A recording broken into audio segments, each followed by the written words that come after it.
بسم اللہ الرحمن الرحیم۔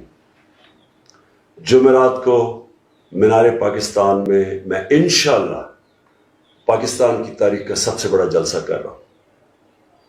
یہ جلسہ میں کیوں کر رہا ہوں؟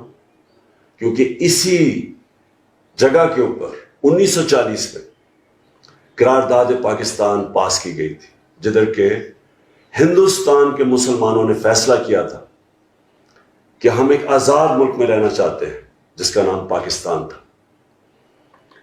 میں آج اب سب کو اس لیے اسی جگہ پہ اپنی حقیقی آزادی کی جنگ لڑنے کے لیے بلا رہا ہوں، کیونکہ ہمارے اوپر ایک بیرونی سازش کے تحت اپنے غلاموں کو، جو کہ پاکستان کے کرپٹ ترین لوگ ہیں، ہمارے اوپر ان کو مسلط کیا جا رہا ہے۔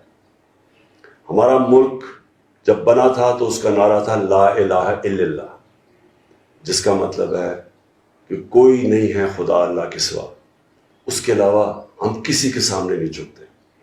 میں سب کو آج دعوت دے رہا ہوں جمعرات کے جلسے میں، ہر طبقے سے، ہر قسم کے لوگوں سے، چاہے وہ کسان ہوں، چاہے وہ بزنس مین ہوں، چاہے وہ سروس مین ہوں، چاہے وہ اسٹوڈنٹس ہوں، چاہے وہ رکشے والے ہوں، چاہے وہ عام لوگ ہوں، چاہے وہ عورتیں ہوں، بچے ہوں، ہر وہ پاکستانی جو دیکھنا چاہتا ہے کہ ایک خوددار اور خود مختار اور ایک آزاد پاکستان ہو، میں ان سب کو جمعرات کو دعوت دے رہا ہوں کہ آپ سب میرے ساتھ شامل ہوں اور ہم اس جد و جہد کا آغاز کریں۔